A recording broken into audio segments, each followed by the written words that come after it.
Scientists say only 2% of dogs show the rarest bonding behaviors toward their humans. That statistic has been shared millions of times, and every time it gets shared, people nod along and think, "Oh, I hope my dog is in the 2%. Wrong question. The real question is this: how many of the 15 behaviors are you actually seeing?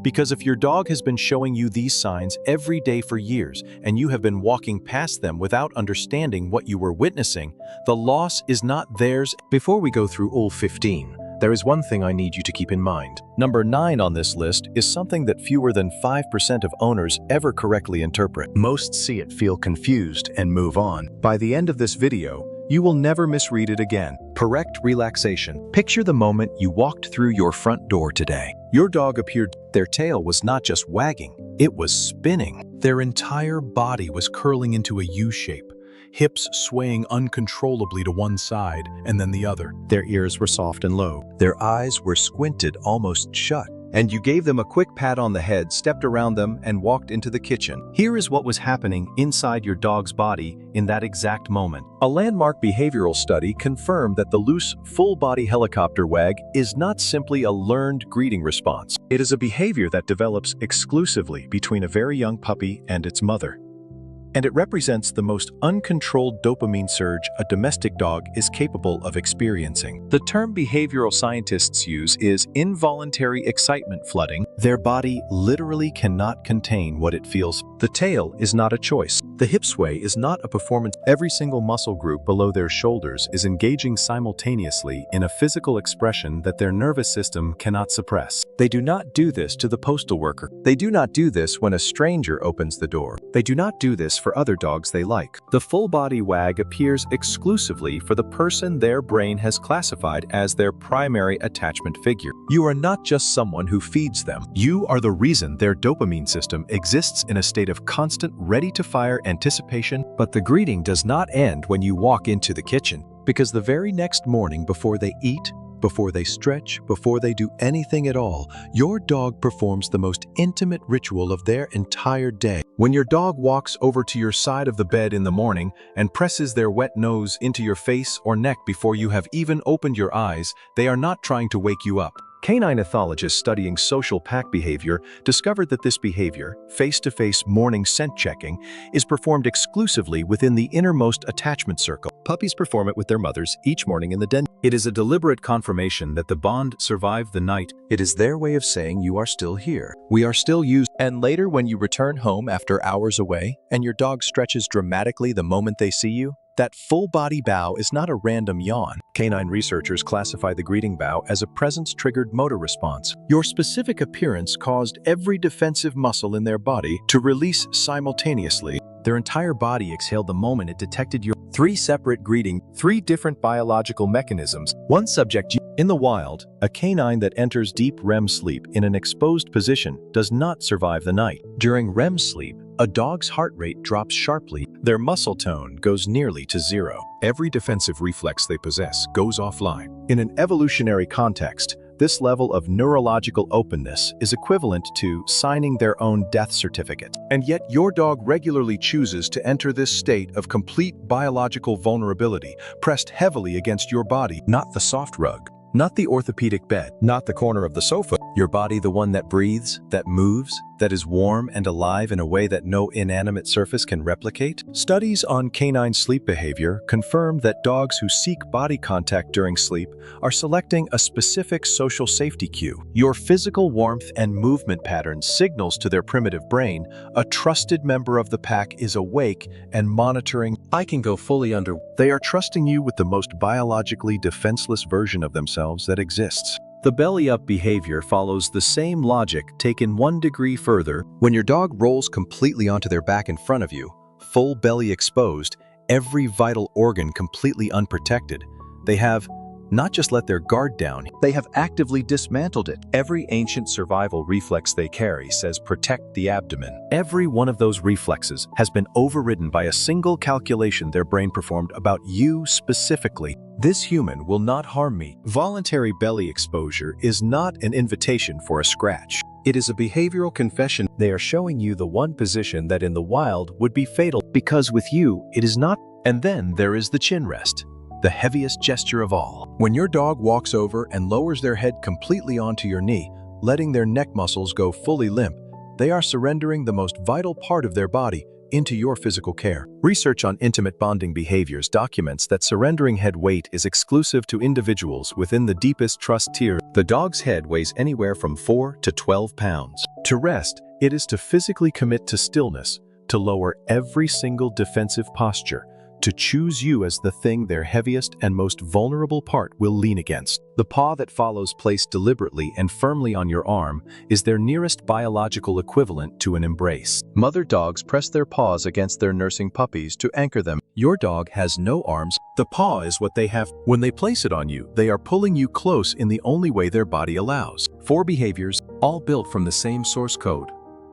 I am safe enough with you to let everything down. What comes next is the section most owners find the hardest to believe, because it explains a behavior they have been casually laughing about for years without realizing it was actually the most serious thing their dog does all day. You have called it obsession. You have called it clingy. You have laughed with your friends about how your dog follows you from room to room, appearing silently in the kitchen 30 seconds after you stood up, sitting outside the bathroom door while you shower. Here is the actual science of what you were looking at. Researchers studying canine attachment patterns found that dogs with highly secure emotional bonds follow their primary attachment figure through the house, using the exact same psychological mechanism as securely attached human toddlers following their mothers. The term is proximity-seeking behavior. It is not anxiety. It is not begging. It is a biological need for physical nearness that is hardwired into the neural architecture of any social species that forms deep attachment bonds. Your dog's cortisol level drops measurably when they can see you. Their breathing steadies. Their heart rate normalizes. You are a physiological regulator for them, not metaphorically, literally. Your presence is doing something chemically active inside their nervous system in real time. They are not following you because they are afraid of being alone. They are following you because being near you is what biological safety feels like in their body. Now contrast that with what they do when they are feeling most settled. Your dog sits 3 feet away from you. They are not on your lap. They are not nudging for attention. They are just nearby, sitting quietly, facing the room. And you look at them and think they want to be left alone. Animal behaviorists identify this precise spatial pattern as a marker of secure, emotionally mature attachment. The dog has calculated the exact distance at which they feel intimately connected to you without feeling overwhelming, and they have chosen it deliberately. This is the behavior they grow into. Puppies need constant physical contact. Mature, securely bonded dogs learn that love does not require constant touch to be real. They are choosing nearness without need. That is the highest emotional sophistication their species is capable of. And then there is the gaze. Your dog is lying across the room. They look up at you. Their face is relaxed. Their eyes are soft, and they hold eye contact for several seconds before looking away. Research published by leading animal behaviorists found something extraordinary. When a bonded dog holds soft, relaxed eye contact with their human, both individuals experience a measurable surge in oxytocin, the same neurochemical responsible for the mother-infant bond in humans. This does not happen when dogs look at food. It does not happen when they look at other dogs. It is specific to the gaze between a deeply bonded dog and the one specific person they have chosen. Your dog's brain was releasing a maternal bonding hormone while looking at your face, and you looked away. We are at the halfway point, and what comes next explains the behaviors most owners find the most confusing, because they look, on the surface, like your dog is being difficult. They are not. They are doing something far more remarkable than you ever realized. You did not tell anyone. You sat on the edge of your bed in complete silence, holding it together, and your dog walked quietly into the room and pressed their head onto your knee. They did not bark. They did not bring a toy. They did not try to play. They just arrived, and they stayed. Studies confirm that dogs detect microscopic changes in human cortisol through scent alone. When your stress hormone levels rise, your body chemistry shifts at a molecular level, and your dog's nose between 10,000 and 100,000 times more sensitive than yours registers that shift before you have consciously acknowledged it yourself. Beyond scent, they read the micro changes in your breathing, your posture, the subtle tension in your facial muscles. They are running a continuous, real-time, emotional scan of you. They came to your side not because they were trained to respond to distress. They came because something deep in their social wiring cannot tolerate the person they love being in pain. and staying at a distance. It is the same pull a mother feels toward a crying child. They felt your invisible signal, and their nervous system refused to stay away. When they lick your hand in those moments, slowly, deliberately, they are not tasting salt. Research on allo-grooming social licking between bonded individuals documents it almost exclusively within core family units. Dogs do not groom strangers. They do not groom dogs they merely tolerate. They groom the ones they have officially claimed as theirs to care for. Mother dogs lick their puppies to calm their nervous systems and reinforce the family bond. When your dog licks you, they have made a decision: this human is mine to take care of. They have appointed themselves your keeper. And then there is number 9. The behavior that fewer than 5% of owners correctly interpret. Your dog is resting on the rug. You call their name. They do not come. They do not even look up. They simply rotate one ear backward toward you and stay completely still. You felt ignored. You were reading it entirely backwards. Canine cognition studies confirm that dogs distinguish their owner's voice from strangers' voices with consistent, measurable accuracy. They always hear you. The selective ear pivot is not disobedience. It is the behavioral equivalent of what a pup does in a safe den when they register the mother's voice but have no reason to alert because everything is fine. The dog heard you, processed you as no threat, confirmed the environment as safe, and reported back with the minimum necessary signal: I heard you. We are okay. I am comfortable enough with you that I do not have to perform. That is not coldness. That is the deepest and most settled familiarity that exists between two beings who trust each other completely. While you are at work, your dog does one of the most quietly heartbreaking things they are capable of. They find your unwashed gym shirt on the bedroom floor, or your jacket draped over the chair, or your shoes by the door, and they curl up on them and stay there. Studies on canine separation stress show that owner-scented objects produce a highly measurable reduction in cortisol in bonded dogs during their owner's absence.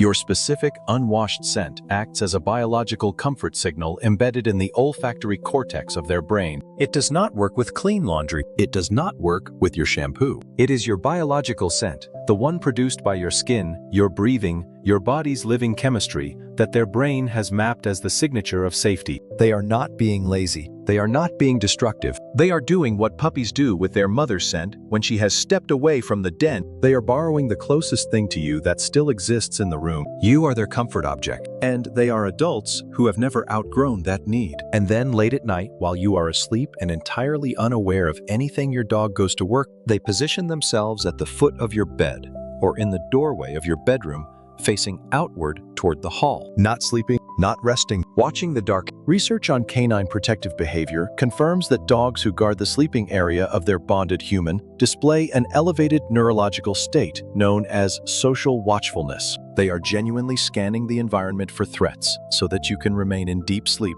without danger reaching you. They ask for nothing in return. No treat, no acknowledgement, no praise. They do it because something in their social wiring classified you as worth protecting, and that classification is absolute. No one trained them to stand guard. No one asked. They simply decided somewhere along the way that you were theirs, and everything that is theirs is worth keeping safe. If you asked me to testify about what I have done for you, here is my sworn account. I have monitored your breathing pattern every night for 3 years. I know the rhythm of your deep sleep. I know when you are restless before you do. On the nights I heard it change, I moved closer. I have smelled the shift in your body chemistry on 12 separate occasions when your cortisol spiked before you showed it. Each time I moved into the room and stayed within arm's reach, I have stood at the doorway of your bedroom on approximately 430 nights and scanned the hall for 20 to 40 minutes before confirming the environment safe enough for me to lie down. I have rested my head on your knee, your arm, your lap, and each time I held it there, I held completely still because I understood that the weight of my head was something you needed to feel, not me.